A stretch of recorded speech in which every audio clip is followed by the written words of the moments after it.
Hello guys, welcome to rain of programming. पिछले लेक्चर में हमने ऑपरेटर्स, रिलेशनल ऑपरेटर और इफ एल्स के बारे में बात की थी। जो आज का लेक्चर है हमारा वो लॉजिकल ऑपरेटर और नेस्टेड इफ एल्स और चेनिंग ऑफ इफ एल्स के ऊपर। लॉजिकल ऑपरेटर क्या होते हैं? लॉजिकल ऑपरेटर ऐसे ऑपरेटर्स होते हैं जो लॉजिकल ऑपरेशन यानी बूलियन एक्सप्रेशन के ऊपर लॉजिकल ऑपरेशन करने के काम आती हैं। जो हमारे लॉजिकल ऑपरेटर होते हैं वो तीन तरीके के होते हैं। एक होता है हमारे पास एंड ऑपरेटर, एक होता है हमारे पास और ऑपरेटर और एक होता है हमारे पास नॉट ऑपरेटर। तो जो हमारा एंड ऑपरेटर होता है, एंड ऑपरेटर का साइन होता है हमारे पास डबल एंड। और ऑपरेटर के लिए हम डबल एस का प्रयोग करते हैं और नॉट ऑपरेटर के लिए एक्सक्लेमेशन मार्क का यूज करते हैं। तो अगर हम बात करें कि इनका यूज कैसे होता है, तो जो हमारा एंड ऑपरेटर है, एंड ऑपरेटर के लिए हमारे पास जितने भी ऑपरेंड्स होंगे उसके अंदर यानी दो ऑपरेंड्स होंगे। जैसे मान लीजिए हमारे पास A equals to A and B करते हैं, तो जो हमारा ए होगा और जो हमारा बी होगा वो दोनों को ही ट्रू होना पड़ेगा, तब जाके हमारे पास जो कंडीशन आएगी वो ट्रू होगी। अगर इसमें से कोई सा भी एक फॉल्स हो जाता है तो हमारे पूरे कंडीशन ही क्या हो जाएगी? फॉल्स हो जाएगी। और ऑपरेटर की बात करें तो और ऑपरेटर के अंदर हमारे पास कोई भी एक कंडीशन क्या होनी चाहिए? ट्रू होनी चाहिए। या तो ए ट्रू होना चाहिए या बी ट्रू होना चाहिए, तो वो ट्रू देगा। अगर दोनों ही फॉल्स हैं तब हमारे पास क्या आएगा? फॉल्स आएगा। अगर कोई एक सा भी ट्रू होता है तो हमारे पास जो कंडीशन आएगी वो हमेशा ट्रू ही आएगी। नॉट ऑपरेटर की बात करें तो नॉट ऑफ ए या नॉट ऑफ बी वो क्या करता है? जो हमारा कंडीशन है उसका जस्ट अपोजिट करने के काम आता है। यानी कि अगर हमारे पास ए ट्रू है तो नॉट ऑफ ए उसको क्या बना देगा? फॉल्स बना देगा। जैसे अगर हम एग्जाम्पल के लिए हमारे प्रोजेक्ट पे जाते हैं, इंटेलिजेंट आइडिया पे,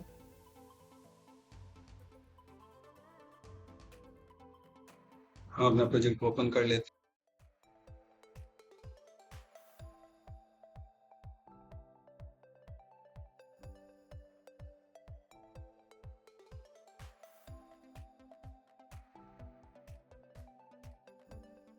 तो हमारा ये था।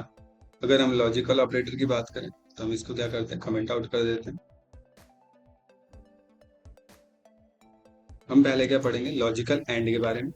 और लॉजिकल एंड यानी कि एंड ऑपरेटर हम यूज कैसे करेंगे? जैसे कि मान लीजिए हमारे पास क्या है? Boolean of A equals to true दिया and boolean of B equals to हमारे पास क्या है? ट्रू है। या फिर इसको फॉल्स रख लेते हैं, फॉल्स। तो अगर हम इसको प्रिंट करेंगे, प्रिंट करते हैं ए एंड बी, तो जो हमारा इसका आउटपुट होगा वो क्या आएगा? क्योंकि हमारे पास ट्रू और फॉल्स है तो इसका जो आउटपुट होगा वो क्या होगा? हमेशा फॉल्स होगा।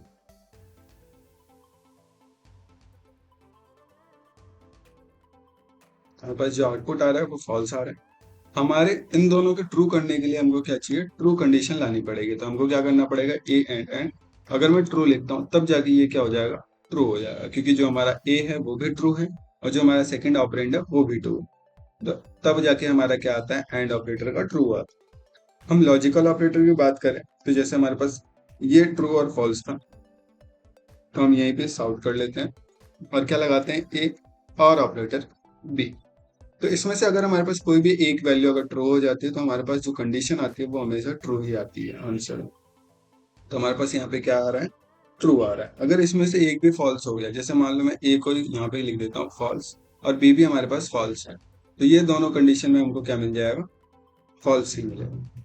यानी इस और ऑपरेटर को यूज करने के लिए कोई एक कंडीशन हमको क्या करनी पड़ेगी? ट्रू रखनी पड़ेगी। इसके बाद होता है हमारे पास नॉट ऑपरेटर। नॉट ऑपरेटर क्या करता है? हमारी जो भी वैल्यू होती है उसको रिवर्स कर देता है। कि अगर हमारे पास ए ट्रू है तो अगर हम ए को नॉट ए लिखेंगे, सॉर्ट नॉट ए, और फिर हम इसको अगर रन करते हैं तो हमको क्या मिलेगा? फॉल्स मिलेगा, क्योंकि हमारा ये ट्रू था। तो ट्रू का अपोजिट हमारे पास क्या आता है? फॉल्स आता है। अगर हम फॉल्स का अपोजिट लें कि नॉट ऑफ फॉल्स होना चाहिए, तो वो हमको क्या देगा? हमेशा ट्रू देगा।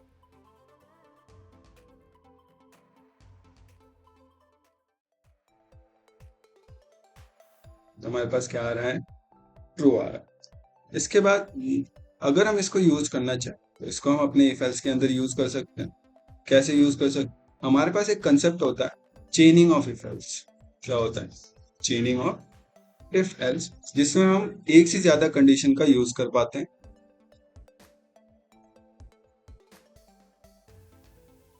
जैसे कि हमारे पास मान लीजिए इंट एज है, एज इक्वल्स हमने ले लिया 24, ठीक है।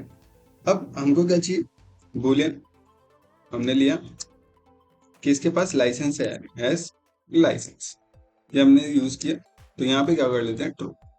तो अगर हम कंडीशन लगाते हैं इफ, अगर एज हमारी ग्रेटर देन है, इक्वल्स टू है किसके? 18 के, एंड इसके पास लाइसेंस भी है, तब तो ये क्या कर सकता है? कार को ड्राइव कर सकता है। साउंड कैन ड्राइव, वरना साउट कर लेंगे हम कैन नॉट ड्राइव। तो अगर हम रन करते हैं हमारा, अगर हम देखें यहाँ पे, तो हमारा जो एज वाला कंडीशन है वो भी ट्रू है, हैज लाइसेंस हमने ट्रू पहले से ही कर रखा है। तो अगर हम यहाँ पे जाते हैं और यहाँ पे रन करते हैं तो हमारे पास क्या आ रहा है? कैन ड्राइव, यानी हम इसको क्या कर सकते हैं? ट्रू है। अगर मैं इसमें से एक को ही फॉल्स कर दूं, जैसे मेरे पास हैज लाइसेंसेस, तो अगर मैं फॉल्स करूं तो हमारे पास क्या कंडीशन आएगी? Can not drive. तो हमारे पास आ गया कैन नॉट ड्राइव। अगर हम बात करें चेनिंग ऑफ इफेल्स की, कि लाइसेंस है और 18 से कम है, तो क्या होगा? तो उसके लिए हम क्या कर सकते हैं? यहाँ पे एल्स और इफ यूज करेंगे, और उसके बाद यहाँ पे हम क्या दे देंगे कि अगर हमारी कंडीशन लेस देन 18 है एंड लाइसेंस भी नहीं है, not has, not has licence, तो हम क्या करेंगे? हम यहाँ पे प्रिंट करवा देंगे please you not satisfy driving criteria, ये हो जाएगा। अगर हमारे पास मान लीजिए एल्स, हमारे पास एक और कंडीशन है एल्स इफ, कि हमारा एज तो ग्रेटर देन 18 है, लेकिन हमारा जो लाइसेंस है वो नहीं है हमारे पास। उसके लिए हम क्या कर सकते हैं कि sout please get an approved licence to drive.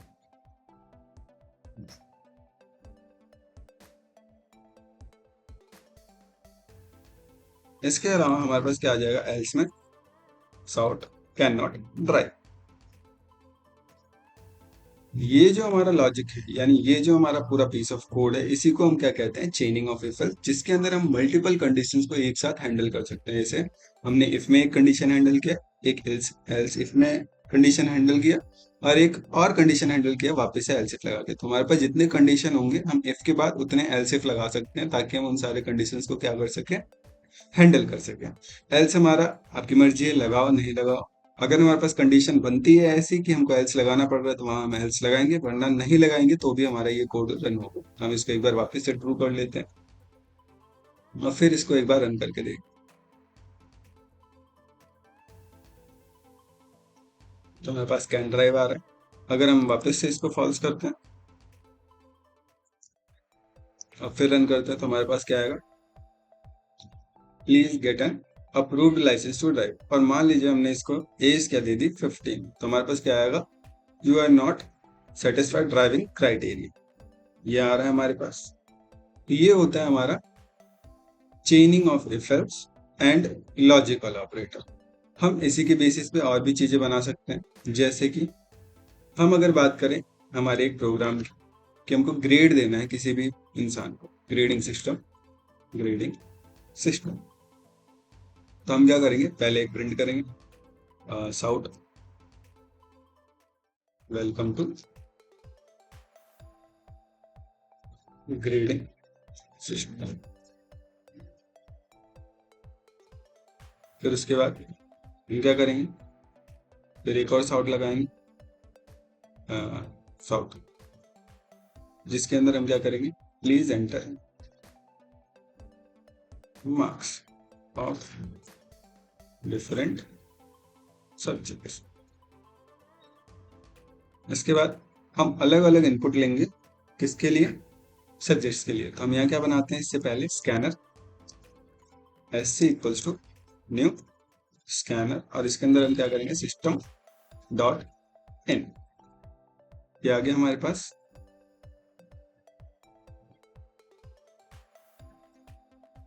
इसके बाद हम यहाँ आ जाते हैं, हम क्या करेंगे, पहले इंट इंग्लिश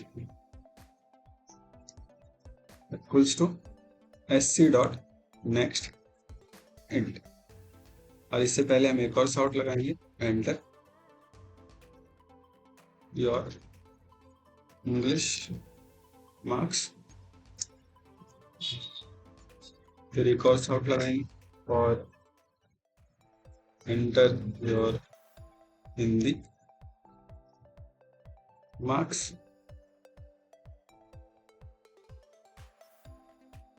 और यहाँ पे क्या करेंगे, and Hindi equals to S C dot next and.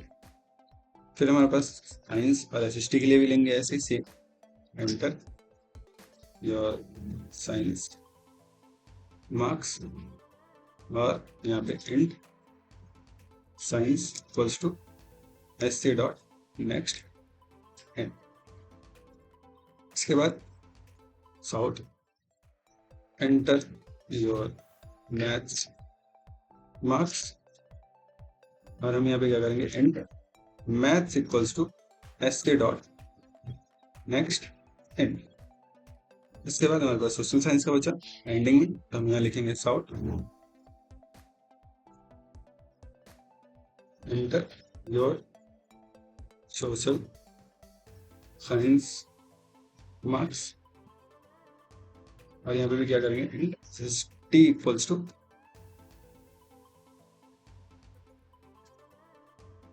S C dot next and.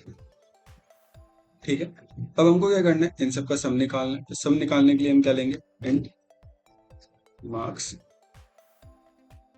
Marks sum equals to English plus Hindi plus science plus maths plus SST. अब अगर हमको परसेंटेज निकालना है, तो परसेंटेज निकालने के लिए हम total marks divided by 100 into 500 into 100 करते हैं। तो उसके लिए हम क्या करेंगे, यहाँ पे वैल्यू लेंगे हमारे डबल के अंदर, क्योंकि जो मार्क्स हो सकता है वो कॉन्स्टेंट भी आ सकते हैं। तो उसके लिए हम क्या करेंगे, डबल परसेंटेज इक्वल्स टू क्या करेंगे हम, मार्क्स सम डिवाइडेड बाय 5, क्योंकि जो हमारा 500 है वो 100 से कट जाएगा, तो हमारे पास क्या आ जाएगा, मार्क्स। इसके बाद अगर हम इसको प्रिंट करके देखें एक बार कि हमारे पास आउटपुट क्या आ रहा है, तो हम यहाँ लिख सकते हैं the total percentage is, यहाँ पे लगाएंगे प्लस और यहाँ लिखेंगे परसेंटेज। एक बार अगर हम इसको रन करके देखें,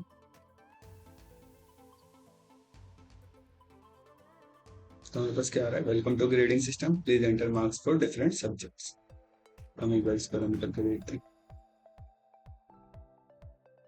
23, 34, 56, 78, 81। तो हमारे पास जो टोटल परसेंटेज आई है वो 56%।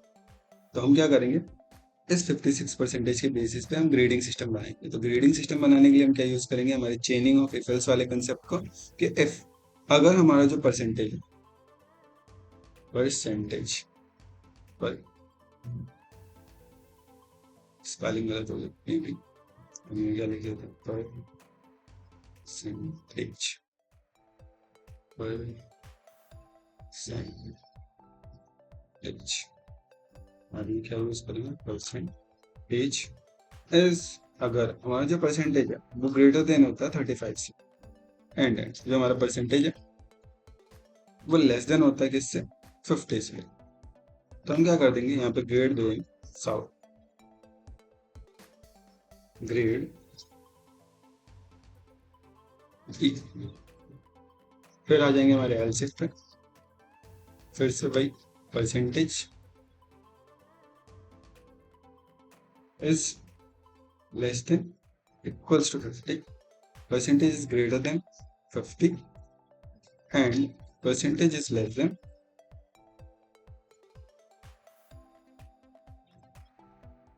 equals to 60. हम ग्रेड दे देंगे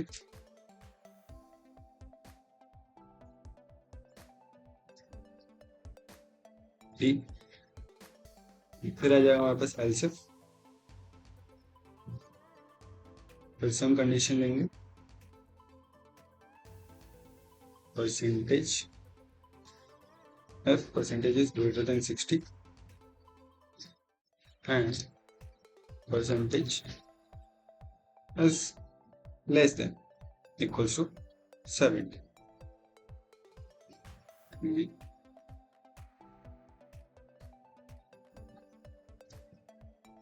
तो हम यहाँ क्या करेंगे, साउथ, यहाँ पे लगाएंगे ग्रेड